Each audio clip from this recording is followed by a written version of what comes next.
Means polity answer writing. The first question we are going to deal with is to list the articles, schedules, and schemes related to federalism in India. Initially, the questions will be very straightforward. Later, we will go to advanced questions and previous year questions of UPSC. First is articles related to federalism. Initial discussions, we will not focus much into introduction and conclusion. We'll just focus on the body. In later discussions, we will know how to frame introduction and conclusion. Now, here we are just dealing with the articles related to federalism, various schedules related to federalism, and schemes. Article 1, India as a union of the states. So, Article 1 declares India as union of states. Article 2 empowers the parliament to admit or establish new states. Article 3 is the alteration of the states, formation of new states and alteration of the new states. Admit or establish new states. This is formation of new states. Admit, establish, formation, and alteration of areas, boundaries, names, or existing states. Now, Article 246, it deals with the seventh schedule. The distribution of legislative powers are being distributed between the union and the states. Distribution of the legislative powers between the union and the states, right? Through the union list, state list, and concurrent list in the seventh schedule.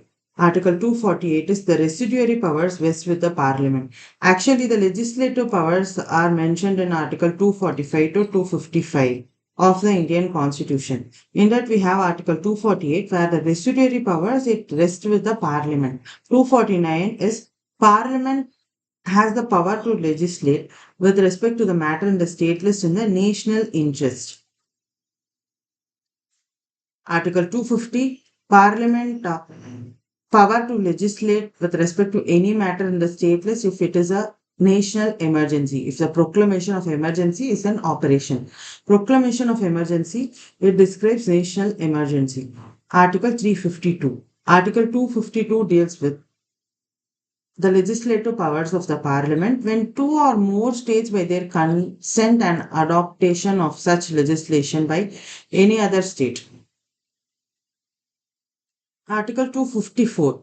It addresses the inconsistency between the parliament laws and the state laws. When there is inconsistency between the parliament laws and the state laws, the parliament laws exist. With the exception that the state laws can exist if they got the assent of the president.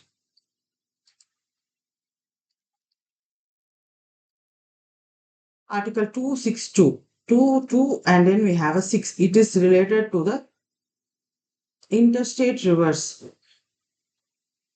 Disputes relating to the waters of interstate rivers or river valleys. 263 is related to the interstate council. This is to investigate and discuss subjects of common interest between the union and the states. Article 280 is finance commission. Article 252 to 352 to 360 deals with the national emergency. 352 state emergency. 356 and financial emergency. 360 with which impacts federal relations. These are the articles which we need to compulsory memorize for federalism. So how to remember these articles? We know that Article 1 to Article 3 is related to the union. We need to write the articles related to the union. Then directly we are going for the Schedule 7 where the legislative powers are distributed. The legislative powers of the parliament and the state legislatures, distribution of the power, legislative power between the parliament and the state legislature is mentioned from Article 245 to 255. These articles we need to write. All the important articles which are present in 245 to 255. Article 246. It is with respect to the seventh schedule, right? And then 248 is where the residuary powers, apart from 7th schedule, we have residuary powers. In between, we need only one article. Even the next article is Parliament's power to legislate in the state list. What is the Parliament's power to legislate in the state list? With respect to national interest. National interest in the sense when it is subjected to any international laws, it need to make a legislation, right? So Article 249 deals with the national interest. 250 deals with proclamation of emergency, which is Article 352. And 252 deals with the consent of two or more states. With the consent of two or more states, Parliament can legislate in that subject which these states have accepted for. And 254 is laws when there is an inconsistency between Parliament laws and state laws with respect to concurrent list. And the next things which we have to remember is interstate rivers and interstate council, finance commission, emergencies. Schedules. We already know that is going to be first schedule, seventh schedule, when 11th and 12th schedule. So the common schedules which we use for majority of the questions, right? First schedule is a list of the states and the union territories of India. Seventh schedule is distribution of the powers and responsibilities between the union and the states. We have union list, state list, concurrent list. This is in Article 246. Article 248 is where we have the residuary powers and it is with the Parliament. 11th schedule. It is related to the panchayats and 12th schedule is municipalities, local self-government. These are delegation of power. Now, what are the important commission schemes which is related to the federalism? First is the Finance Commission, Article 280. We need to mention that it is constituted every 5 years. Every 5 years, the Finance Commission is constituted or according to the time framework which the President deems necessary to define the financial relations between the Union and the state. Article 280. It makes recommendations on distribution of the tax revenues between the Union and the states. Interstate Council is Article 263 is Interstate Council. Right. A constitutional body. This is a constitutional body because it is mentioned in the Constitution, Interstate Council with an article. It is to facilitate coordination between the states and the central government. It helps in the resolution of interstate disputes. We have zonal councils. The zonal councils are established. We have five zonal councils: North, South, West, East, Northeast. Zonal councils. Statutory body is under the this is under the States Reorganization Act of 1956. States Reorganization Act of 1956 also gave the seventh Constitutional Amendment Act of 1956. State reorganization. Promote coordination and cooperation between states and centers. Five zonal councils: Northern, Central, Eastern, Western, and Southern. We just have Central, and Eastern, Western, Southern. Niti Aayog, which has replaced Planning Commission in 2015, it is for cooperative federalism and cooperative governance by involving state governments in economic policy making process. Centrally sponsored scheme. Centrally sponsored schemes which are very important are right to work is MGNREGA, Pradhan Mantri Gram Sadak Yojana and Swachh Bharat Mission. Goods and services tax, a unified tax system, which is introduced to replace multiple indirect taxes which is levied by the center and the state governments. The GST Council, comprising representatives from the center and the state government, oversees its implementation. Now, when we are looking at the second question, we need to critically examine the abolition of the statehood of Jammu and Kashmir. Is it parliamentary tyranny and is against cooperative federalism? We need to comment with suitable articles and schedules of the Indian Constitution related to federalism of the states and the union territories. The abolition of the statehood for Jammu and Kashmir and its reorganization into two union territories on August 5, 2019 through the abrogation of Article 370 and enactment of Jammu and Kashmir Reorganization Act 2019 has sparked considerable debate regarding its implications for federalism and democratic principles in India. Now we have to write a key constitutional provisions. Article 370. It provides autonomy. There is a special autonomy for Jammu and Kashmir. Indian Parliament can make laws only with respect to defense, foreign affairs, finance and communications, DFC, defense, foreign affairs, finance and communications. It requires the state's concurrence for other laws. Abrogation of Article 370 ended the special status. Now, when they asked about Article 370, what is the definition of Article 370? We can say that there is a special status or not special status, special autonomy. Special autonomy to Jammu and Kashmir, right? There is special autonomy to Jammu and Kashmir.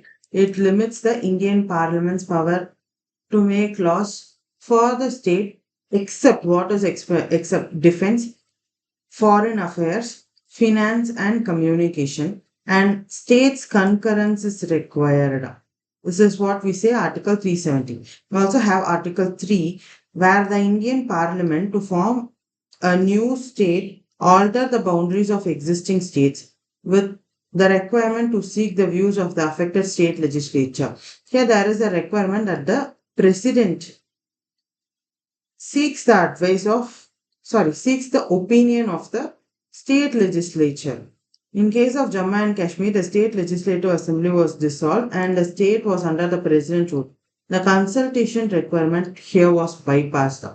The president must refer the issue to the name change or altering the existing boundaries, whatever it is, he must refer it to the state legislature. But here, when there was no state legislature and it was under the president rule, now the president assumes himself as responsible for the state and it was bypassed.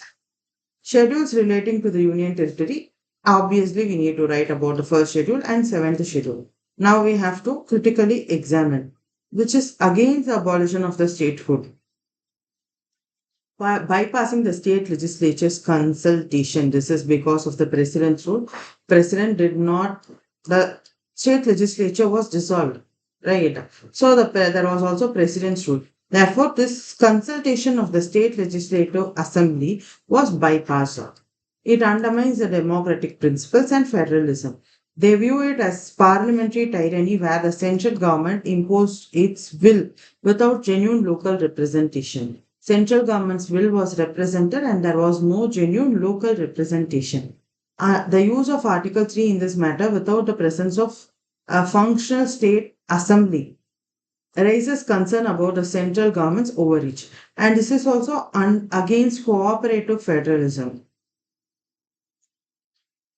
Collaboration between the center state is what we call it as a cooperative. Federalism is center state. Cooperative federalism means there is a collaboration between the central and the state governments. The unilateral decisions to revoke the statehood and reconstitute Jammu and Kashmir into union territories is seen as undermining the spirit of cooperative federalism. Federalism in India is intended to balance the powers between the center and the state, ensuring local self-governance. Right. The reorganization of Jammu and Kashmir reduces this balance by bringing the region directly under the central control. Arguments supporting the recognition is national security and integration. Special status. The special status to Jammu and Kashmir under Article 370, which requires concurrence of the state legislature, right? Of state legislature, was a barrier to the region's full integration into India and was an impede to the national security and development. Direct central control is seen as a way to ensure more uniform application of the law, better governance, enhanced security measures in sensitive border region. Development and governance. The reorganization is also justified on the grounds of promoting development and effective administration. Union territory allows for the direct funding and implementation of the central schemes without the bureaucratic delays often associated with the state administration. Now we are going for relevant articles. Article 1, 2, Article 246 is 7th schedule and schedules is 1st and the 7th schedule. Article 1 declares India as a union of the states. This implies that the center is strong, right? This is articles which support the show. And Parliament has the power to admit or establish new states. Defines the subject matters of the Parliament and state legislatures. The abolition of statehood and reorganization it into union territories is a contentious issue with significant implications for federalism in India. While it can be seen as undermining cooperative federalism and local self government, supporters argue it will be a necessary step for national integration and effective governance. The balance between the central authority and the state autonomy remains a central theme in the debate, reflecting the complexities of diverse and multifaceted nation like India. Do we need a union territory? This abolition of union territories is essential for complete federalism in India because union territories are controlled by center, right? We need to have one center and everything which is integrated as state, which represents complete federalism. We need to critically examine. The union territories in India, they serve a specific administrative and political purposes, right? They are for specific administrative political purposes, historic purposes also, often related to historic strategies and administrative reasons. Do we need to abolish union territories for complete federalism in India as a complex and requires critical examination of several factors? Why do union territories exist? There is historical reasons for the existence of union territories. Some union territories have unique historical contexts like Delhi and Puducherry which have colonial legacies. Integration of the territories post independence, it leads to the formation of union territories, accommodating regions that do not fit into the existing states. They have colonial legacy and they do not fit in the existing states. For administrative efficiency, we have union territories. Smaller regions are regions with special strategic importance are often managed more effectively as union territories under direct central administration. We say that Andaman and Nicobar Islands are very small islands and also they are regions of strategic importance. They are managed effectively when they are under the center's direct administration. Also, Lakshadweep. Union territories, they also have smaller populations and area, making the statehood administratively impractical. Security and for strategic considerations. Regions with significant strategic importance, such as Jammu and Kashmir and Ladakh, have been designated as union territory for better security and governance. They are very big region, right? And they want a statehood. But why are they union territories? This is to ensure security and governance by central government. Border areas and regions with significant military presence benefit from direct control of the center. We are going for constitutional provisions. We know that seventh schedule deals with the distribution of the power, legislative powers between the central and the state governments, union and the center. Union list, state list, and concurrent list. Union territories are often administered according to the union list. Now we have certain articles of the Indian Constitution which deal with the administration of union territory. Article 239, 239A, 239AA, and 239AB. 239 deals with the administration of union territories by the president to administrator. President administers the union territory through an administrator who is appointed by him. He appoints. So administrator is appointed by the president. Article 239A is for the special provisions for the union territory of Puducherry. Puducherry has a legislative assembly and council of ministers, right? So first, Puducherry was the one to have legislative assembly and council of ministers. Next, we have National Capital Territory of Delhi got legislative assembly and council of ministers 239A and 239 AB. Union list, state list, and concurrent list. In Schedule 7, 246 is the article. Now, federalism in India. India has quasi-federal structure. It has a strong central government. This system is having a balance of power between the center and the state. The existence of the union territory fits within the framework by allowing the central government to have direct control over certain regions which are very important while the state is maintaining significant autonomy. Special status and autonomy. Some union territories like the Delhi and the Puducherry have legislative assemblies. For Puducherry it is 239, for Delhi it is 239A and enjoy a degree of autonomy blending elements of statehood and central administration. Special status of the union territories reflects India's flexible federal structure accommodating diverse administrative needs. Arguments for the abolition of union territories is promotion of true federalism. Abolition of the union territories has a uniform federal structure where all regions enjoy equal status and autonomy as the states. This could enhance the democratic representation and local governance, empowering the residents of former duties. Reduction of central overreach. Direct control of the union territories is seen as a form of central overreach. So we have uniform federal structure, central overreach is the keywords. Abolishing union territories could reduce the central government's power, leading to more balanced federal structure. What are the counter arguments? It is for practical and administrative challenges, security reasons. Converting, so for arguments in favor, we have uniform federal structure, and then the second one is for central overreach. It is the keyword.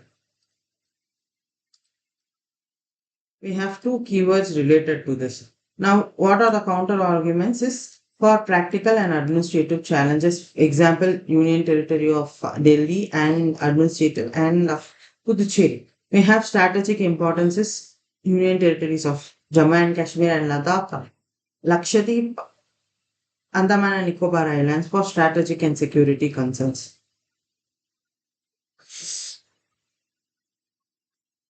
So, abolition of union territories could theoretically promote a uniform federal structure. Practical, historical, administrative, strategic reasons for their existence make this a complex issue. These are the practical issues, right? Historical, administrative, strategic reasons. India has a quasi federal system which accommodates both central and states, reflects a pragmatic approach to the governance in a diverse and vast country. Therefore, while the debate continues, a careful consideration of specific context and need of each union territory is essential before making any changes.